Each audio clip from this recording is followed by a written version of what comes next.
En Totus Podcast encontrarás contenido de diversa índole que seguro te va a proporcionar esos minutos de entretenimiento que nunca están de más.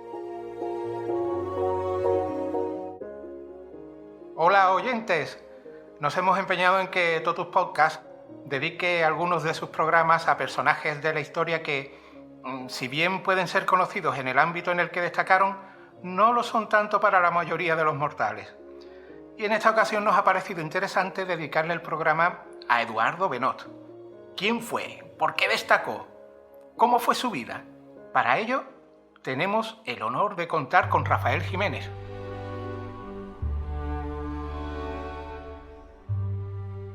Doctor en Ciencias de la Educación y autor de una de las biografías de referencia de Eduardo Benot titulada La cuestión educativa en Eduardo Benot. Muy buenas, Rafael. Gracias por atender la llamada de Totus Podcast. Hola, buenas tardes. Mira, en el prólogo que escribió para tu libro el catedrático de Teoría e Historia de la Educación, Olegario Negrín, señala que Eduardo Benot era, hasta la aparición de tu libro, uno de los 3 nombres olvidados por la pedagogía española, junto a Baldiri Reixac y Vicente Blasco. ¿Qué te impulsó a centrarte en Eduardo Benot y no en cualquier otro? Bien, como pasa muchas veces en la investigación, la casualidad es una de las cosas que, o algo que no estaba previsto, te hace que surja ese tema, ¿no? O que ese tema te persiga, ¿no? O te capte la atención. Yo estaba de maestro en Arcos de la Frontera, entonces no estaba en la universidad aún. Ese trabajo de Benot era mi tesina. Antiguamente, antes de empezar los cursos, diríamos al mismo tiempo, antes de los cursos, la formación del doctorado exigía primero un pequeño trabajo de investigación que se llamaba tesina o memoria de licenciatura, y después hacías los cursos de doctorado y ya te metías con la tesis doctoral.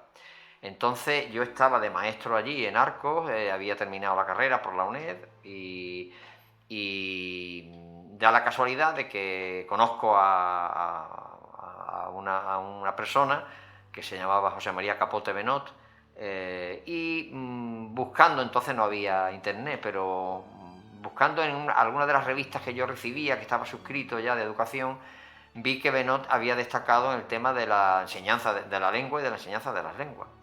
Y en un principio fue un poco, digo, bueno, que no es mi tema, porque yo soy licenciado, entonces era licenciado en Ciencias de la Educación, no soy especialista en didáctica de la lengua.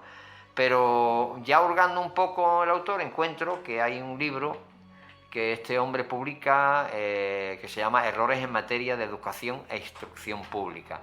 Y entonces, pues claro, yo ya empiezo a buscar, a indagar, a buscar el libro, y tengo la suerte de que esta familia que yo conozco de Capote Benot, él era profesor, ya murió, profesor de literatura en la Universidad de Sevilla, guardaba un dossier de documentación de Eduardo Benot muy importante, porque había un descendiente de este hombre que se llamaba Eduardo Benot Moreno, no Eduardo Benot Rodríguez, como se llama la persona de la que estamos hablando.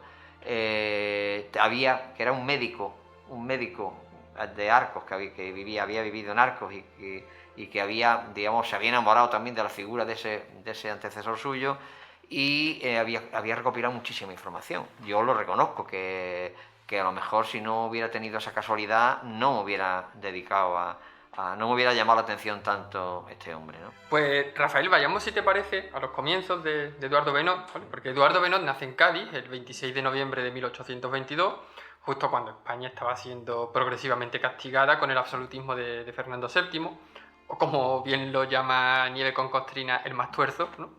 ¿Cómo era ese Cádiz, que vio nacer a Benot? Pues era un Cádiz romántico, era un Cádiz liberal, ¿vale? Porque Cádiz ha sido un reducto en ese sentido con respecto a otras poblaciones, ¿no? Es decir, Cádiz ya no era en Cádiz el siglo XVIII fue el siglo más importante, ¿no? Para Cádiz. A partir del XIX empieza la decadencia, ¿no? Pero en aquellos momentos, recién acabada, luego yo además estudié aquella época en mi tesis de la sociedad económica, y a partir después diríamos, de la Guerra de la Independencia, Cádiz tiene mucha importancia porque hay una burguesía mercantil, ¿vale?, gaditana, que han estudiado autores muy prestigiosos, que diríamos demuestra que primero el contacto que tenía esta burguesía con el extranjero, ¿vale?, con Inglaterra y con Francia, sobre todo. ¿Por qué? Primero por el comercio, ¿vale? El comercio del vino de Jerez utiliza Cádiz para conectar con Inglaterra. Hay los grandes personajes de la burguesía gaditana son gente que diríamos tiene mucho contacto con el extranjero, no solamente con América, sino con Europa, ¿no? Mientras que te encuentras con que hay otras zonas en España que no tienen esa visión liberal, ¿no? Y hay grandes personajes en el Colegio San Felipe Neri, que él estudia Benot. Está Alberto Lista, que es uno de los ilustrados más importantes, ¿no? Y Arbolí. Esta gente eran sacerdotes, eran eclesiásticos, pero eran eclesiásticos con muy buena formación y diríamos eran como diríamos ilustrados importantes, ¿no? Y una de las cosas, por ejemplo, es que Benot adapta un método de enseñanza de la lengua extranjera, no solamente en inglés, francés, italiano, y las publica aquí en Cádiz. ¿Por qué? Pues porque las comerciantes necesitan aprender lengua y sus hijos en el Colegio San Felipe Neri necesitan aprender lengua para poder comerciar. Esa es la idea, ¿no? Entonces, el Cádiz de aquel momento era un Cádiz ya no era el auge del siglo XVIII, pero con mucha importancia, es decir, muy importante, era una de las poblaciones más importantes en ese momento en España. Antes lo comentabas un poco, fíjate que la entrada de la Wikipedia, José, Sí. la que está dedicada a Eduardo Benot, Sí. tiene el libro de nuestro invitado Sí. como principal fuente bibliográfica. Sí. Ahí se puede leer que Benot era una persona bastante polifacética, político, escritor, matemático, filólogo, lingüística, y llegó a destacar en todas estas áreas. Sí, bueno, político, él entra en política con la gloriosa, con la Revolución 1868, que se presenta como diputado por Jerez, creo, sería por la cuestión administrativa y tal, ¿no? Y antes él no se había dedicado a la política. Su vida se divide en dos partes fundamentalmente: la de Cádiz, que llega hasta 1868, 1860 y algo, cuando llega y luego ya ahí en ese momento es la docencia sobre todo, y empieza a publicar cosas a partir de la docencia. Incluso algunos de los libros tienen una edición primera, como el de Errores en materia de educación, que se publica en Cádiz, con un título parecido, pero no es exactamente igual, y luego la retoma luego en su parte cuando va a Madrid. Y en la política tiene unas cosas muy importantes, porque yo soy ministro, 15 días creo que fue, o sea, muy breve. La Primera República fue un desastre, toda la historia, es decir, fue duró como un embarazo, vamos. Sí, no, una cosa es decir, y él fue ministro, tuvo un cargo también en el Senado, creo, no recuerdo bien, y luego él en el año 1800 sale exiliado con el golpe de Pavía, está en Portugal, y luego vuelve, pero ya diríamos a partir de la Restauración él ya se dedica a reflexionar, a escribir las memorias sobre las mareas para entrar en la Academia de Ciencias, que lo podéis encontrar en la Academia de Ciencias, se puede encontrar escaneado entero el estudio. Y también toda la parte de filología, que profundiza, edita otra vez los métodos de Ollendorf, y diríamos toda la parte tanto de ciencias, de filología, como de pedagogía, como de las ciencias experimentales, pues diríamos una parte de su vida que se dedica a recopilar, reflexionar, escribir sobre todo lo que había hecho. Dentro de lo político fue también responsable de la llamada Ley Benot. Sí. Digamos que fue responsable de decir los niños no pueden trabajar, tienen que estar en la escuela. Y tal es así que hay un instituto, se llama un Instituto Benot, y que está hecho un poco como homenaje a esa idea, ¿no? Por ejemplo, vamos a ver, hay un libro de un tal Morato que yo estudié, que donde Benot aparece como una figura dentro, junto a líderes del movimiento obrero. ¿Vale?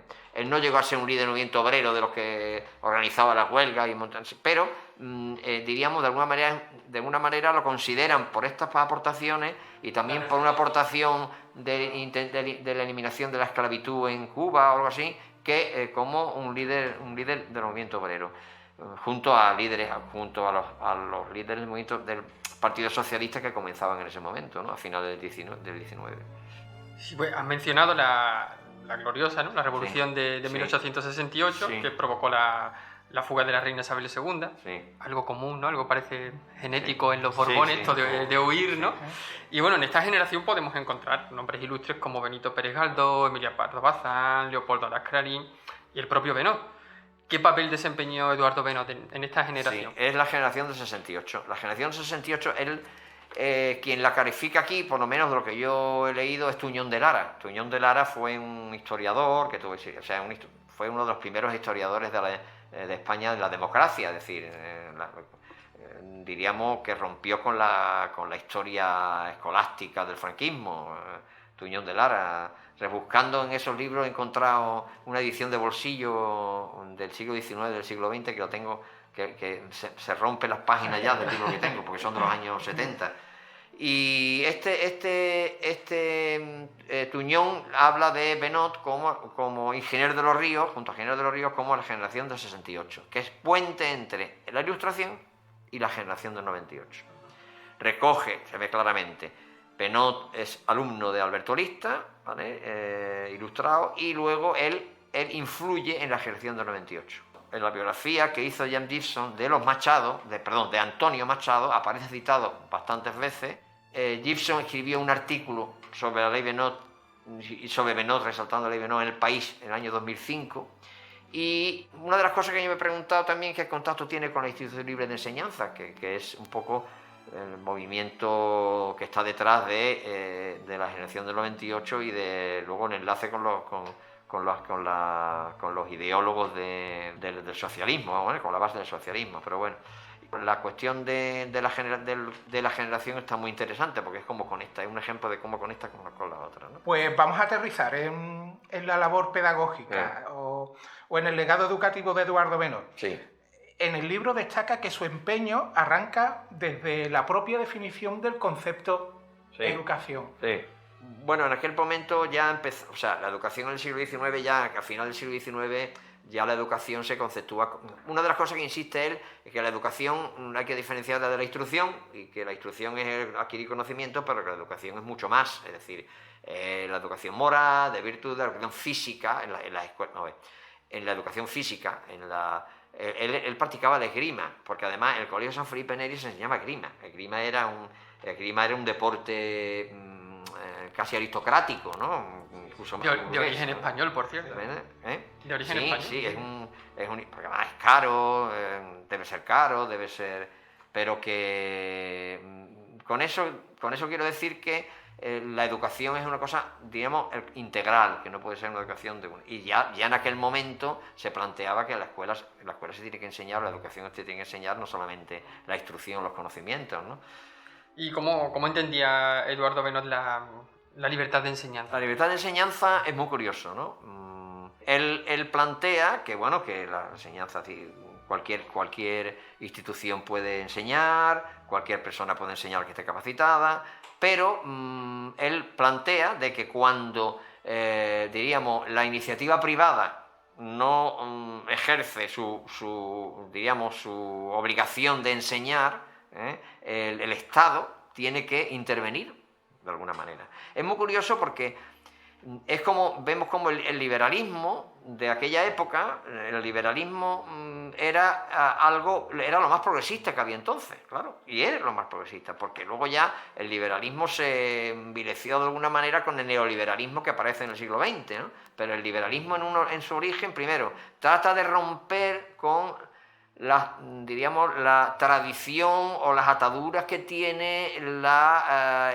Iglesia, sobre todo en países como España, donde hay un control eclesiástico, un control de la moral, etcétera, etcétera. Entonces trata de romper con eso, el liberalismo, ¿no? Y el primer liberalismo es un liberalismo muy positivo en ese sentido, es decir, no es la libertad, todo el mundo haga lo que... No, hay que controlar, y el Estado, al momento determinado, interviene controlando que no se, diríamos, para aquellas situaciones en las que la iniciativa privada no. Y la regulación, por ejemplo, del currículum, es decir, que la escuela no puede enseñar lo que dé la gana, sino que tiene que enseñar las cosas que la sociedad necesita, y diríamos para que esa persona se integre y se forme, ¿no?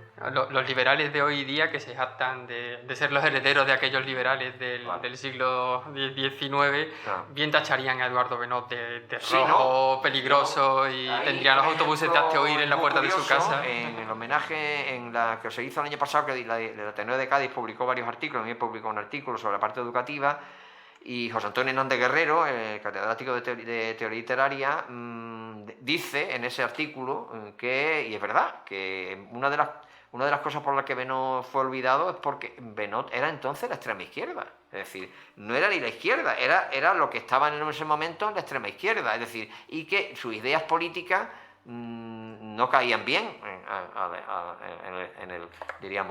en aquel momento. En cuanto a eso, es cierto que en tu libro hay un apartado que lo dedicas a la exigencia para el progreso del país, que debía, según Eduardo Benot, abordar una reforma educativa. ¿En qué consistía esta reforma educativa y esa exigencia para el progreso? Claro, bueno, pues fundamentalmente él plantea un currículum que es el que plantea, es decir, qué contenidos tienes que aparecer en la enseñanza, repito, insistiendo no solamente en la instrucción, sino en todos los ámbitos para una educación integral, ¿no? Y hay una de las cosas que yo he destacado siempre, que me llamó la atención cuando analizaba el libro, que era lo del sistema sectorial, que él le llama, ¿vale? Esas son ideas que luego la escuela nueva, no es que él sea, él seguro que él lo tomó, lo adaptó de sus lecturas, ¿no? De lo que había leído, pero el sistema sectorial es lo que se llama, de alguna manera, en el siglo XX se denomina currículum en espiral, es decir, tú estudias una materia, pero no estudias en un curso, por ejemplo, de matemáticas, no estudias los contenidos, por ejemplo, de números enteros, diríamos, estudia los contenidos primero en el primer curso de una manera más simple, en el segundo curso los mismos contenidos, pero complicándolo un poco más, ampliándolo más, en el siguiente curso tercero tal, es decir, eso es el currículum sectorial, es decir, que es un currículum en las materias, la mayoría de las materias, hay que empezar estudiando lo más sencillo, lo más simple en los primeros cursos y luego irlo haciéndolo más complejo conforme se va estudiando. Eso se pasa, por ejemplo, en la enseñanza de las lenguas, en la enseñanza de las matemáticas, etcétera, etcétera. También en tu libro, Rafael, recoges algunos anexos muy curiosos sobre los planes de estudio planteados por Benot. ¿Hay alguna parte de su legado pedagógico que permanezca vigente hoy día o seguimos en cierta manera sufriendo alguno de aquellos males que él intentó corregir? Muchos, es decir, la escuela es una institución que le cuesta mucho trabajo renovarse. Es decir, no podemos decir que las ideas, porque diríamos el movimiento más innovador o el momento más innovador de la educación es hasta el principio del siglo XX con la escuela nueva, ¿no? Que recoge, que ya de alguna manera Benot recoge algunas ideas de los pedagogos que luego influyeron en la escuela nueva, ¿no?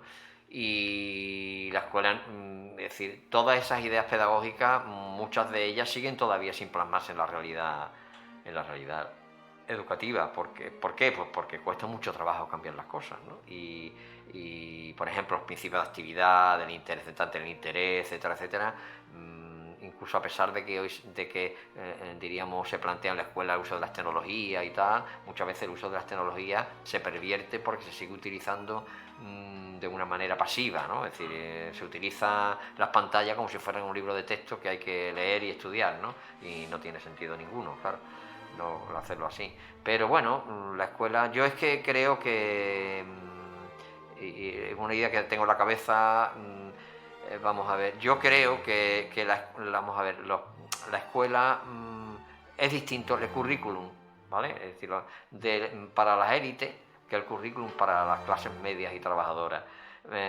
Hoy día, por ejemplo, el centrarte en el interés, el método de proyectos, todas estas cuestiones en los centros privados que educan que forman a la élite, trabajan de esa manera, ¿vale?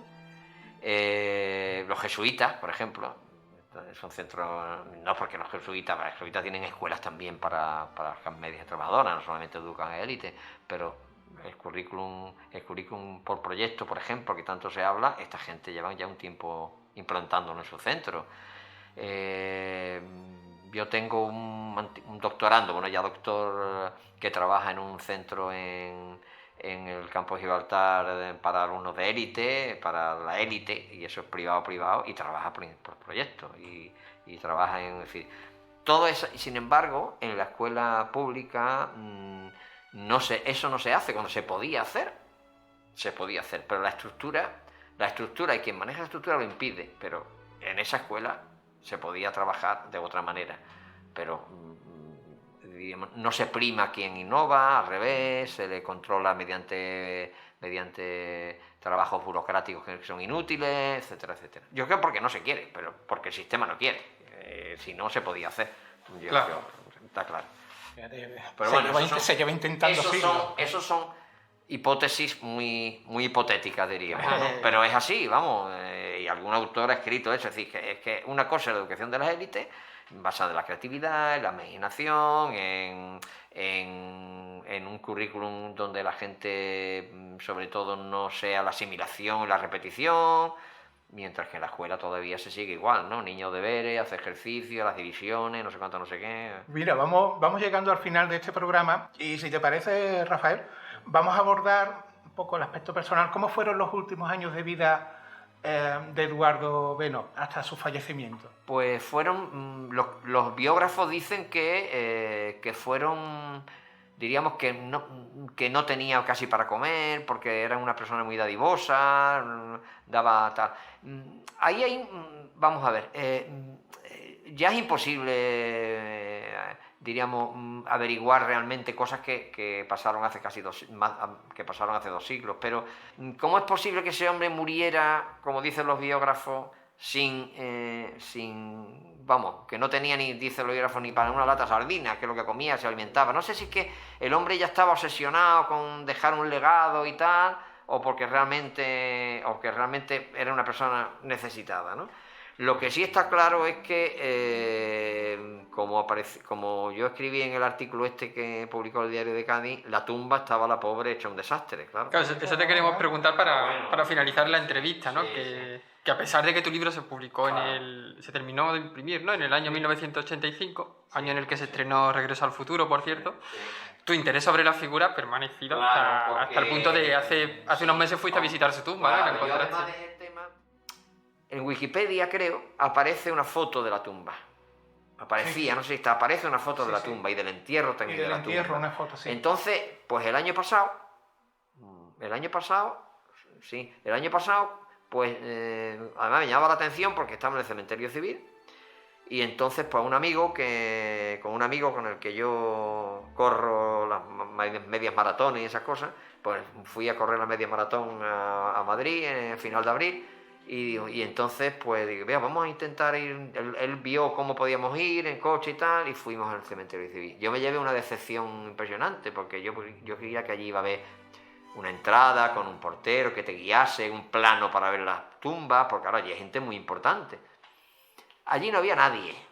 Tú entras y encuentras, es verdad, la tumba de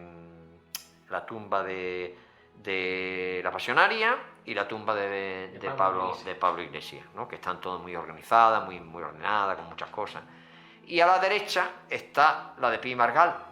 Y la de Pi Margall. Pi Margall fue, diríamos, el jefe de alguna manera del Partido Republicano Federal, a la que el segundo de a bordo fue Eduardo Benot en su época política. Y yo no lo encontraba, fuimos a dar vuelta por un lado, por otro, ¿dónde estará? Y nos encontramos yo encuentro un grupo de gente que hay por allí, un grupito de gente, tienen pinta así como de, más que de visitante, como de estudiante. Entonces me acerco y había una señora allí que le estaba contando cosas en otra zona del cementerio.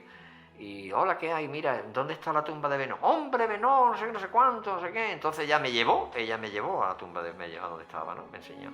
Bueno, el caso es que esta mujer que decía que esta señora que estaba explicándole, estaba recorriendo el cementerio civil, enseñándole tumbas de gente importante a este grupo de gente, pues me indicó dónde estaba y ya, bueno, pues ya me lucí un poco porque ya me un poco de... Claro. Me lucí contando cosas de Benot y esas cosas, ¿no? Y a mí, Pero el estado que mi estaba la autoestima tumba subió, ¿eh? era un estado de abandono, ¿no? Sí, totalmente abandonado. Yo hice un montón de fotos y estaba fatal.